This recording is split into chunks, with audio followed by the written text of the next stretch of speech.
बुआ सास का रसोई पर कब्जा। अरे बड़ी बहू सुनती हो क्या? मेरा पेट ना आज सही नहीं है, सुबह से ही दस्त लग रहा है।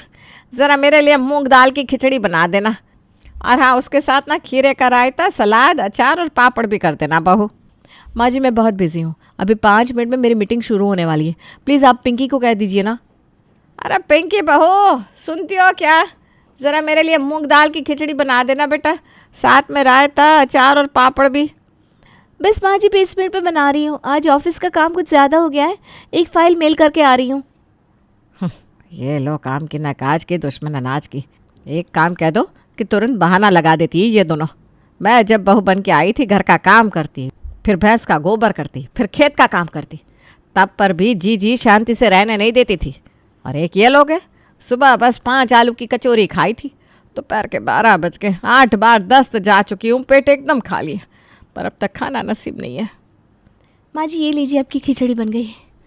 बड़ी जल्दी आ गई बहू, थोड़ी देर बाद और आती तो मैं एक नींद भी पूरी कर लेती।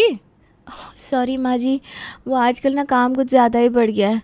वो क्या है ना, ऑफिस में मेरे सर को लगता है कि हम वर्क फ्रॉम होम वाले सही से काम नहीं करते, काम चोरी करते हैं, तो इसलिए ज़्यादा से ज़्यादा काम दे देते हैं। उनका बस चले ना तो 24 घंटे काम ही करा लें माँ जी। पता नहीं ऐसा कौन सा ऑफिस है तुम लोगों का जो रात के 10 बजे तक ख़त्म नहीं होता। खर्जा पूनम को बोलना मेरे लिए शिकंजी बना दे। जी माँ जी। भाभी माँ जी ने आपको बुलाया है, कह रही है उनके लिए शिकंजी बना दो आप। अरे यार पिंकी मीटिंग चल रही है, म्यूट पर रखा है, प्लीज़ तू बना देना, फिर शाम का खाना मैं ही बनाऊंगी, प्रॉमिस। जी सर। अच्छा फ़ाइल अभी भिजवाती हूँ। भाई इतना कहकर पिंकी फ़ाइल भेजने में लग गई।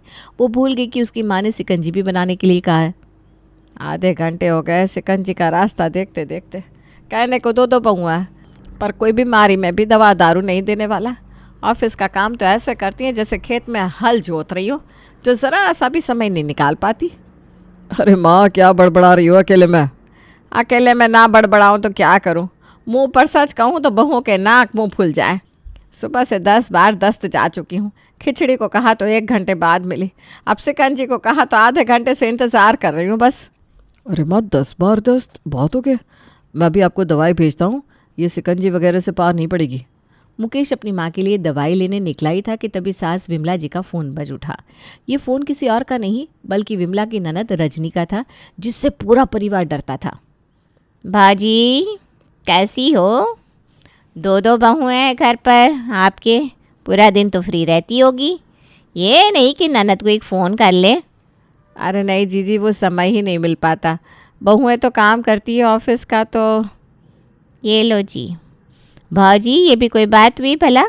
सास काम करे और बहू ऑफिस का बहाना लिए बैठी रहे। रजनी की ये बात सुनते ही विमला के दिमाग की बत्ती चली। क्यों ना रजनी जीजी को घर पर बुला लिया जाए, दोनों एकदम लाइन पर ला देगी, और फिर जीजी के सामने ये मेरे दोनों बेटे जो बीवी के गुलाम बने फिरते हैं वो भी कुछ बोल नहीं पाएंगे। वाह विमला रानी, क्या तिगड़म लगाया है, अब आएगी इन कामचोर बहुओं की अकल ठिकाने। अरे जीजी क्या ही 2 बहुएं, बस कहने को ही है। वो दोनों सुबह 10 बजे से रात के 10 बजे तक वो जो टीवी लिए बैठे रहती है। मैं कहती हूँ जीजी आप ही आ जाओ ना कुछ दिन यहाँ, और खुद ही देखो अपने भतीजे और बहुओं के कारनामे। अरे जीजी यही है आजकल की बहुओं का, पता ही नहीं चलता कुछ कि कब काम कर रही है कब सो रही है। क्यों जीजी, काहे कि आजकल की बहुएं, बस ज़माना ही तो बदला है, पर घर गृहस्थी के काम तो वही है ना जो पहले थे। मुझे तो कैसे आप घर के कामों में लगा कर रखती थी, पीसना कूटना, चूल्हा चौका, घर बाहर का सब कुछ तो कराती थी। अब आइए ज़रा अपनी बहुओं से 2 टाइम की रोटी ही बनवा लीजिए। तो भाई सास विमला का फेंका हुआ तीर बिल्कुल निशाने पर लगा। ननद रजनी तो ताव में आ गई। ऐसी बात है भाजी तो मैं कल ही आती हूँ, अब रखो फ़ोन, मैं झोला बांध लूँ अपना। बढ़िया आई ऑफिस वाली, आने दो कल जीजी को, अब आएगी ऊँटनियाँ पहाड़ के नीचे। अरे बुआ जी आप, पाई लागू। बस खुश रहे। पाई लागू बुआ जी, पाई लागू बुआ जी। अरे बस करो, अब तुम लोग पाए ही लगती रहोगी या अंदर भी आने दोगी? आइए आइए आइए। बुआ जी नाश्ता। ये क्या है, नमकीन बिस्कुट? बाजी अपनी बहुओं को बताया नहीं क्या कि मैं उनकी तरह चटर पटर खाने वाली नहीं हूँ? भला ये भी कोई नाश्ता हुआ? मैं ये सब नहीं खाती। प्याज के पकौड़े और हलवा का ही नाश्ता जमता है मुझे। जाओ बना कर लाओ। जी बुआ जी। पिंकी बहू, तुम टुकर टुकर मेरा झोला क्यों ताक रही हो? 2 महीने के लिए आई हूँ, समझी? अब जाओ, बड़की पकौड़े बनाएगी तो तुम हलवा बना लो गाजर का।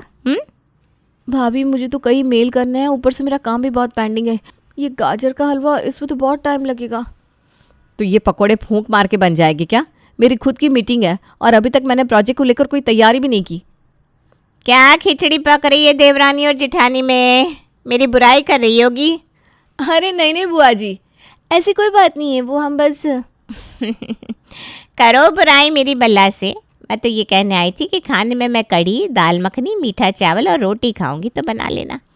और हाँ, ये क्या रसोई, अरे रे रे रे रे, इतनी गंदी, छी छी छी छी। पहले रसोई साफ करो, थोड़ा गंगा जल छिड़को, फिर बनाना खाना। बुआ जी तो अपने खाने की फरमाइश करके चलती बनी, पर दोनों बहुओं के ऊपर तो जैसे गाज गिर गई हो। क्या भाभी, अभी सुबह ही तो सब बनाया था, दाल चावल 2 सब्जी रोटी। देखो कितना सारा खाना रखा भी है, ये भी तो खा सकती है बुआ जी। सच में मुझे बहुत काम करना है ऑफिस का। अरे वही तो, अभी तो नाश्ता नहीं बन पाया, ऊपर से रसोई की सफाई भी। हे भगवान। भाभी भगवान नहीं, सरला को याद करो, वही आकर हमारी मदद कर सकती है। अरे पर वो तो सुबह ही सब काम करके गई है ना। कोई नहीं भाभी, कुछ एक्स्ट्रा पैसे दे देंगे, उससे बुलाते, वो आकर सब सफाई कर देगी, सब्जी की तैयारी कर देगी, फिर हमें कुछ मदद मिल जाएगी। अरे हाँ, ठीक कहती हो तुम पिंकी। काम वाली बाई सरला पिंकी और पूनम के लिए अंधेरे में रोशनी जैसी थी। उन दोनों ने सरला को काम के लिए बुला लिया, पर भाई उन दोनों को कहाँ पता था कि ये रोशनी बुझाने के लिए ही तो बुआ जी आई थी। सरला जैसे ही किचन में आकर मदद करने लगी। राम राम राम राम, इतनी छूट? अब त्रिपाठी परिवार की बेटी नौकरों के हाथ का खाना खाएगी?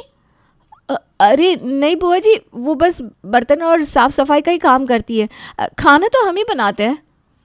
वही अच्छा है, वरना मैं खाना नहीं खाती। ए काम वाली, क्या नाम है तुम्हारा? बुआ जी नाम तो सरला है हमरा। तुम्हारी बुआ नहीं हूँ मैं, आई बड़ी बुआ जी कहने वाली। मालकिन कहो मालकिन। और हाँ, खाने पीने वाली चीज़ों को हाथ न लगाना तुम। जी मालकिन। बुआ सस ने तो आते ही दोनों बहुओं की खटिया खड़ी करती थी।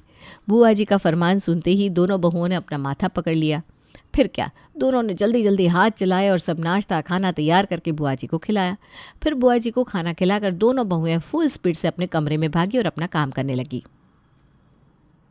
अरे पूनम बहू, इस घर में चाय का कोई समय है कि नहीं?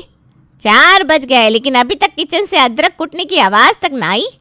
जाने क्या ही होगा इस घर का। जी बुआ, अभी आई, बना रही हूँ चाय। बहू, 4 दिन को आई हूँ मैं, कम से कम चाय तो समय पर दे दिया कर। जी बुआ जी।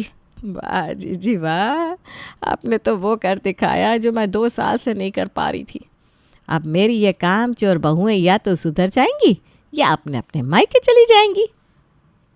पिंकी बहू, ओ पिंकी बहू, मैं सिर्फ चाय पीऊंगी क्या? अरे कुछ नहीं तो आलू की चिप्स ही सेक ले चाय के साथ। बुआ सास का आदेश था, पिंकी को तो मानना ही था। पिंकी अपना काम बीच में अधूरा छोड़कर उठी और फिर से किचन में लग गई। क्या करूँ भाभी, आज सुबह से कोई काम ही नहीं हो पा रहा है, मैनेजर अलग भड़क रहा है। तो मैं क्या ही कहूँ, सुबह से 4 बार डांट पड़ चुकी है ऑफिस में। ये बुआ जी ने तो हमारी लंका लगा रखी है। बहू, मैं वो कह रही थी कि रात के खाने में आलू के पराठे और रायता बना लेना, और अचार और पापड़ भी। जी बुआ जी। अरे बहू, ये क्या, ये राशन, किचन का सामान सब इधर उधर फैल रहा है। कैसे काम करते हो तुम लोग? यही मैंने घर के हॉल में देखा। तुम 2 लोग हो, घर का थोड़ा तो ख्याल रख लिया करो। जब मैं थी इस घर में तो ये घर बिजली की तरह चमकता था। यकीन ना हो तो पूछ लो अपनी सास से। जी बुआ जी, मैं कल ही करती हूँ सब सफाई। घर का किचन का सारा काम समेटते समेटते रात के 12 बज गए। फिर दोनों बहुओं ने ऑफिस का बचा हुआ काम किया। बज गए 2। फिर दोनों की ऐसी आंख लगी जैसे उन्होंने नींद की दवाई खाई हुई हो। अगली सुबह के 9 बज गए हैं, घर में ना साफ सफाई, ना चाय, ना नाश्ता। ये घर है? मेरे माँ बाप की मंदिर से घर को होटल बना दिया इन बहुओं ने, जहाँ ना उठने का समय है ना सोने का। वो बुआ जी, भाभी और पिंकी रात के 2-3 बजे तक काम कर रही थी ना, इसलिए शायद उनकी आंख लग गई। ये लो देख लो विमला, ज़रा अपने सपूतों को, जोरू के गुलाम बने फिर रहे हैं। देखो तो कैसे लुगाई की तरफदारी कर रहे हैं। बेटा ऐसे बात करते क्या अपनी बुआ से? चल माफ़ी मांग। अरे मैं तो बस बता रहा था। ये लो विमला, अब तो संस्कार ही मर गए इन दोनों के। इतना सा दीपू जब दिन रात में से छाती पेट से लगा कर रखती थी, आज मेरा ही कोई सम्मान नहीं है घर में। अरे बुआ जी माफ़ कीजिए, मेरा वो मतलब नहीं था। पूनम पिंकी एक तो देर उठने से ऐसे ही डरी हुई थी, बुआ जी का गुस्सा देखकर और डर गई। दोनों फटाफट पनीर के पकौड़े और सूजी का हलवा लेकर बुआ जी के पास पहुंच गई। बुआ जी नाश्ता। बहू खाने के टाइम नाश्ता दे रही हो हैं? अब भी क्यों ले आई? सीधा रात में ही दे देती। माफ़ कर दीजिए बुआ जी, मैं कल से 7 बजे ही आपका नाश्ता बना दूंगी। ये क्या पिंकी बहू, कटोरी में झूठन? बुआ जी शायद वो सरला से गलती से साफ़ नहीं हुआ है सही से। वही तो, भला बाहर के लोग सही से काम करते हैं? मुझे तो इन लोगों का काम करना वैसे भी नहीं पाता। अब से इससे काम कराने की कोई ज़रूरत नहीं है विमला। 5 लोगों के बर्तन है, ये दोनों बहुएं मांझ ही सकती है मिल बांट कर। हाँ जीजी, जैसा आपको सही लगे। ये सुनकर दोनों बहुओं के प्राण सूख गए। पर भला किसकी मजाल कि कोई कुछ बुआ जी के सामने बोल दे। नाश्ते के बाद जैसे ही बुआ जी बाथरूम से बाहर निकली, उनका पारा फिर से हाई हो गया। पूनम बहू, पूनम बहू। जी बुआ जी। मेरे ये कपड़े किसने धुले? वो मशीन ने। तभी जब इंसान का काम मशीन करने लगे तो काम तो खराब होगा ही। तुम्हारी इस मशीन ने मेरी नई साड़ी खराब कर दी। एक दिन में मेरे कपड़ों का ये हाल है। तुम सबने घर के सब कपड़ों की तो बर्बादी कर रखी होगी। आज से कोई भी कपड़ा मशीन नहीं, बल्कि तुम दोनों धोगी, समझी? जी बुआ जी। और हाँ सुनो, मेरे दाल की गुजिया और हरी धनिया की चटनी खाने का मन है। दोपहर के खाने के साथ बना देना, और बाकी खाना तो रहेगा ही। हे भगवान, खाना और ये भी इस दाल की गुजिया में तो बड़ा टाइम लगेगा। पर बुआ जी का आदेश था तो दाल की गुजिया तो बननी थी। पिंकी खाना बनाने लगी, पूनम दाल की गुजिया के लिए मिक्सी में दाल पीसने लगी। अरे अरे बहू, ये क्या कर रही हो? हाँ, ये मशीन, इससे दाल एकदम महीन हो जाएगी। इसे सिलबट्टे पर पीसो। दाल थोड़ी दरदरी पीसेगी, फिर दाल की गुजिया स्वादिष्ट बनेगी। ये सुनकर दोनों बहुओं का सिर ही घूम गया। दोपहर का खाना होते होते 4 बज गए। दूसरी तरफ पिंकी के ऑफिस से फ़ोन पर फ़ोन आ रहे थे। सर सॉरी, मैं अभी करके देती हूँ, बस कुछ समय दे दीजिए। वो मैं किचन में बिजी थी ना, इसलिए लेट हो गया। हाँ तो तुम किचन में ही बिजी रहो और काम छोड़ दो, किचन ही तुम्हें सैलरी दे देगा, समझी? अब तो ये सब का रोज़ का हो गया था। दोनों बहुएं परेशान हो गई। वो बिल्कुल भी अपना काम नहीं कर पा रही थी। ऑफिस से छुट्टी लेने की भी एक लिमिट थी। अब तो ऐसा लग रहा था कि ऑफिस वाले उनकी ही छुट्टी कर देंगे। पूनम, पिंकी, अगर तुम दोनों को काम करना है तो कल से ऑफिस आकर काम करो। आजकल तुम दोनों बिल्कुल काम नहीं कर रही हो। अगर नहीं कर सकती हो तो कल से नौकरी छोड़ दो।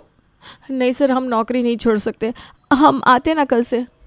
भाभी, ऑफिस तो जाना पड़ेगा, वरना दीपू जी कार की किस्त कैसे भरेंगे?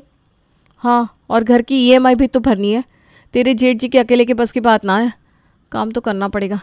पर ये सब बुआ जी तो नहीं समझेंगी, इसलिए कल से ना ऑफिस ही चलते हैं। फिर क्या था, पिंकी और पूनम ने परेशान होकर ऑफिस ज्वाइन कर लिया। अरे मुकेश, दीपू घर पर मेहमान है और तुम दोनों की बीवियां ऑफिस जा रही है। अब घर का काम कौन करेगा? उनका ऑफिस जाना बंद कराओ। बुआ जी आपकी बात तो ठीक है, मना तो मैं कर देता, पर उनकी सैलरी से ही हम घर और कार की EMI भरते हैं। वो आना बंद हो गई तो फिर हम EMI भरे या घर चलाएं।